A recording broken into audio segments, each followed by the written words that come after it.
Subscribe कीजिए 10th class गणित channel को और बेल आइकन को दबाइए लेटेस्ट वीडियो देखने के लिए। हेलो स्टूडेंट्स, चलिए आज हम प्रश्नावली 2.2 का प्रश्न नंबर 2 हल करेंगे। इससे पीछे वाली वीडियो मैंने आपको प्रश्न नंबर 1 कंप्लीट बता दिया था। अगर आपको वीडियो देखनी है तो डिस्क्रिप्शन में आपको प्लेलिस्ट का लिंक मिल जाएगा, उस पर क्लिक करके आप पीछे वाली वीडियो देख सकते हैं। तो प्रश्न नंबर 2 में लिखा है कि एक द्विघात बहुपद ज्ञात कीजिए जिनके शून्यकों का योग तथा गुणनफल क्रम से दी गई संख्या है।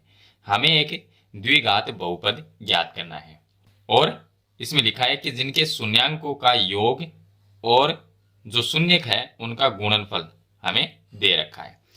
इसमें देखिए अलग अलग 6 क्वेश्चन दिए गए हैं। इन 6 क्वेश्चन से हमें बहुपद ज्ञात करना है। तो पहला जो क्वेश्चन है, फर्स्ट क्वेश्चन, इसमें 1/4 कोमा -1 दो संख्या में दे रखी है। जो पहली संख्या होगी वो शून्यकों का योग होगा और जो दूसरी संख्या है वो शून्यकों का गुणनफल होगा। यानी ये योगफल है और ये गुणनफल है। किसका है? शून्यकों का। अब हमें एक द्विघात बहुपद ज्ञात करना है तो उसके लिए हमें ये पता होना चाहिए कि द्विघात बहुपद जो होता है उसका व्यापक रूप क्या होता है। तो प्रश्न नंबर हम 1 को हल करते हैं। यहाँ पर मान लेते हैं, माना एक द्विघात जो बहुपद है, द्विघात बहुपद, उसका जो व्यापक रूप होता है वो होता है ax² + bx + c। ये एक द्विघात बहुपद का व्यापक रूप होता है। अगर इसके अंदर हम a, b और c का मान रख देते हैं तो ये एक बहुपद बन जाता है। तो अब a, b, c का मान कहाँ से लेके आएंगे? वो हमें तीन मान निकालेंगे और वापस a, b, c की जगह लिख देंगे तो हमारे पास में एक द्विघात जो बहुपद है वो आ जाएगा। तो यहां से देखिए ये जो पहली संख्या है 1/4, ये संख्या क्या है? शून्यक है, उनका गुण योग है, शून्यकों का योग। तो यहाँ पर जो शून्यकों का योग होता है वो होता है alpha plus beta. Alpha plus beta ये एक सूत्र है। यहाँ पर ये अल्फा और बीटा शून्यक होते हैं। तो शून्यकों का योग का मतलब गया कि दोनों शून्यक को जोड़ देंगे तो अल्फा प्लस बीटा। अब अल्फा प्लस जो बीटा है यानी कि जो योग है वो कितना? 1/4। तो इसके बराबर में 1/4 लिख देते हैं।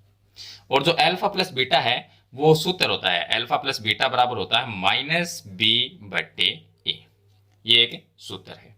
और दूसरी संख्या है गुणनफल। किनका गुणनफल? शून्यक का।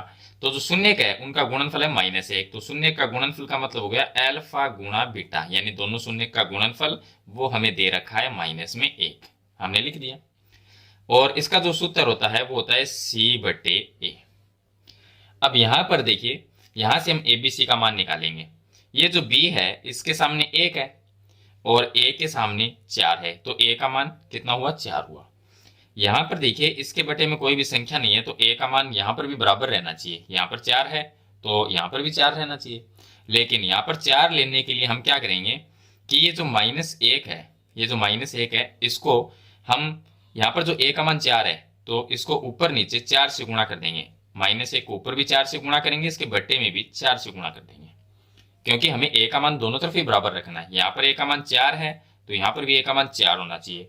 अब 4 नहीं है तो हम क्या करेंगे, जो संख्या हमें दे रखी है, जो गुणनफल दे रखा है, उसको 1/4 ऊपर भी 4 से गुणा करेंगे और नीचे भी 4 से, मतलब कि अंश को भी 4 से गुणा करेंगे, हर में भी 4 से गुणा करेंगे। तो ये बन जाएगा -1 को 4 से गुणा करेंगे माइनस में 4 और बटे ये आ जाएगा 4। अब देखिए तुलना करेंगे तो a के सामने 4 है, यहाँ पर भी a के सामने 4 है तो a का मान कितना हुआ? तुलना करके हम a का मान निकालेंगे, a का मान 4 आ गया। b का जो मान है, b का मान यहाँ पर 1 है, लेकिन b के साथ में माइनस है तो ये -1 हो जाएगा। और जो c है उसका मान आ जाएगा, c के सामने संख्या -4 है तो ये हो गया -4। अब जो बहुपद बनेगा वो मैं लिख देता हूं। बहुपद आ जाएगा, इसके अंदर a b c का मान लिखते ही बहुपद आ जाएगा। तो a का मान पहले 4 है तो ये a की जगह 4 लिखेंगे, 4x² बनेगा तो ये हुआ 4x²। और b का जो मान है वो -1 है तो -1 को यहाँ पर b की जगह लिखेंगे और x से गुणा कर देंगे। तो -1 को x से जब गुणा करेंगे तो वो माइनस में x हो जाएगा। और c का मान -4 है जो यहाँ पर लिख देंगे c की जगह, तो c का मान -4। इस तरह से एक द्विघात बहुपद है वो बनाएंगे। चलिए दूसरा क्वेश्चन मैं आपको बताता हूँ, इसका सेकंड क्वेश्चन। इसमें भी हम मान लेंगे कि जो द्विघात बहुपद उसका व्यापक रूप होता है ax² + bx + c। ये हम मान लेंगे या क्या करेंगे, माना एक द्विघात बहुपद है वो इस तरह का होता है। अब इसमें भी abc का मान रखना है। उसके लिए जो सेकंड क्वेश्चन है ये जो पहली संख्या ये शून्यकों का योगफल होता है और ये गुणनफल होता है। तो योगफल का मतलब हो गया अल्फा प्लस बीटा। तो यहाँ पर लिख देंगे अल्फा प्लस बीटा का जो मान है वो हमें √2 दिया गया है, √2, और इसका सूत्र होता है -b/a। ये होता है। दूसरी जो संख्या है वो किसका है, वो है गुणनफल, शून्य का उनका गुणनफल है 1/3। तो अल्फा गुणा बीटा कर दिया, बराबर में 1/3 लिखेंगे, सूत्र होता है c/a। अब यहाँ पर देखिए तुलना करेंगे तो a के सामने 3 है, मतलब a का मान 3 होगा, लेकिन यहाँ पर भी a का मान 3 होना चाहिए बट्टे में, लेकिन इसके बट्टे में कुछ नहीं है। तो हम क्या करेंगे, इस संख्या को ऊपर नीचे 3 से गुणा कर देंगे। तो बराबर में √2 है, √2, इसको ऊपर भी 3 से गुणा करेंगे और इसके बट्टे में भी 3 से गुणा करेंगे, दोनों तरफ 3 से गुणा कर जाएंगे तो ये हो जाएगा 3√2 और बट्टे में 3, ये हो गया। अब तुलना करेंगे तो a के सामने यहाँ पर भी 3 है और यहाँ पर भी a का मान 3 है, तो बराबर हो गया। तो मतलब a का जो मान आएगा वो 3 आएगा। b का मान देखते हैं, ये माइनस में भी है, इसका मान 3√2, लेकिन इसके साथ में माइनस है तो माइनस इसमें लगा देंगे, तो b का जो मान आएगा वो माइनस में 3√2 आएगा। और जो c है, c का मान आ जाएगा 1। अब जो ये व्यापक रूप होता है इसमें abc का मान लिख देंगे तो एक बहुपद बन जाएगा। तो a की जगह लिखना है 3, तो ये आ गया 3x²।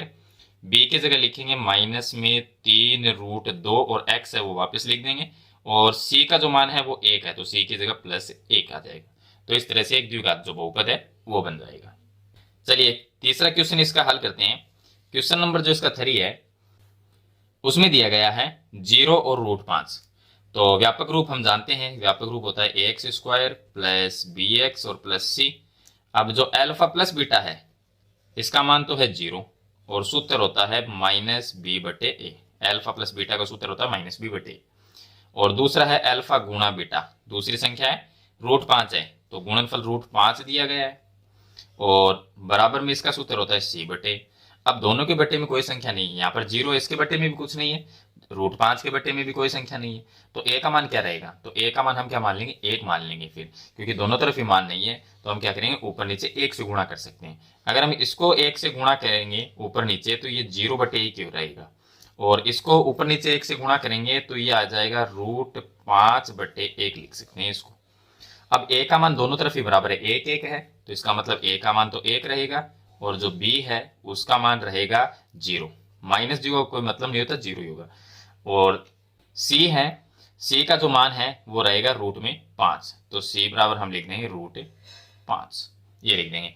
अब व्यापक रूप ये होता है, इसके अंदर abc का मान रखेंगे तो a का मान 1 रखना है, तो इसकी जगह 1 रखेंगे, x² से गुणा करेंगे तो x² रहेगा।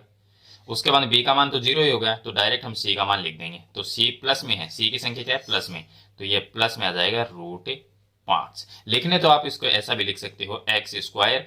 अब b का मान 0 है तो इसकी जगह हम लिख सकते हैं कि प्लस में ये 0x लिख सकते हैं इसको, और प्लस में c का मान √5 ऐसे भी लिख सकते हैं, लेकिन ये पूरा पद ही 0 हो जाता है इसलिए इसको लिखते नहीं है, तो इस तरह से लिखा जाता है। तो ये एक द्विघात बहुपद आ जाएगा। चलिए क्वेश्चन नंबर जो 4 है इसका, क्वेश्चन नंबर 4 में दिया गया है योगफल 1 है और गुणनफल भी 1 है।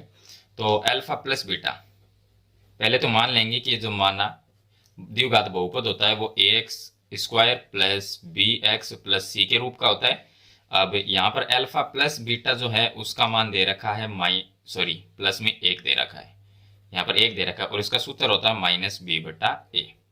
और अल्फा गुणा बीटा जो गुणनफल दे रखा है वो भी 1 दे रखा है, इसका सूत्र होता है c/a। अब बट्टे में कुछ नहीं है तो हम क्या करेंगे, इसको 1 को 1/1 लिख सकते हैं, और यहाँ पर इसको भी हम 1/1 लिख सकते हैं ताकि a का मान बराबर हो जाए। अब a का मान 1 आ गया, b का मान -1 होगा क्योंकि b के साथ में माइनस है, और c का मान 1 हो जाएगा। तुलना करके मान निकाल लेंगे तो a का मान हो गया 1, और जो b है उसका मान -1 हो जाएगा, और c का मान 1 हो जाएगा, c के सामने संख्या 1 है तो c का मान भी 1 हो जाएगा। अब इसके अंदर मान रख देंगे, a का मान 1 रखना है तो ये x² ही रहेगा, ये आ गया x²। b का मान माइनस में रखना है तो -x हो जाएगा, ये -x, और c का मान प्लस में 1 आ जाएगा, तो ये एक बहुपद हो जाएगा। इसी तरह से क्वेश्चन नंबर 5, सेम क्वेश्चन है, सभी 6 के 6 क्वेश्चन दिए गए हैं, वो सेम तरीके से करने हैं, जो जिसमें पहले क्वेश्चन में जो तरीका लगा है, जिस तरह से हमने हल किया है उसी तरह से ये सभी क्वेश्चन हल किए जाएंगे। तो क्वेश्चन नंबर 5 देखिए, -1/4 और 1/4 दो संख्या दे रखी है। तो पहले तो हम मान लेंगे कि माना एक बहुपद जो होता है वो ax² + bx + c के रूप का होता है। उसके बाद में जो योगफल दे रखा है, ये शून्यकों का योगफल है, वो -1/4 है, पहली संख्या। तो अल्फा प्लस बीटा बराबर -1/4 और सूत्र होता है -b/a, ये हो जाता है। और दूसरा है अल्फा गुणा बीटा, इसका जो मान है वो 1/4 है, तो 1/4 लिख देंगे और इसका सूत्र होता है c/a। अब a का मान देखिए, यहाँ पर भी 4 है, इसमें भी 4 है, तो तुलना करने पर a का मान 4 आ जाएगा। b का जो मान है ये भी माइनस और ये भी माइनस है, तो माइनस माइनस कट के हम मान सकते हैं कि b का मान 1 रहेगा, क्योंकि यहाँ पर भी माइनस से गुणा करेंगे तो भी प्लस होगा, तो b का मान 1 हो जाएगा। तो ये b का जो मान है वो प्लस में 1 रहेगा। और c का मान है, इसके सामने भी 1 है, तो c का मान भी 1 होगा। अब a b c का मान इसमें रख देंगे व्यापक रूप में, तो a का मान 4 रखेंगे तो 4x² आएगा। फिर b का मान 1 रखना है तो 1x आएगा, यानी कि x ही होगा। c का मान 1 रखना है तो ये प्लस में 1 आ जाएगा। इसी तरह से क्वेश्चन नंबर जो 6 है वो हल करेंगे। इसमें दे रखा है, पहले तो मान लेंगे कि माना ax² plus bx plus c के रूप का एक बहुपद होता है, और इसमें 4 दे रखा है। यहाँ पर जो 4 है संख्या, ये योगफल है, तो हम अल्फा प्लस बीटा बराबर 4 लिख सकते हैं, बराबर में -b/a। और अल्फा गुणा बीटा बराबर यहाँ पर दे रखा है 1 दे रखा है, तो ये 1 लिख देंगे, और बराबर में सूत्र जो होता है वो c/a होता है। अब a के सामने कोई संख्या नहीं है, तो इसलिए हम क्या करेंगे, दोनों तरफ सेम ले लेंगे।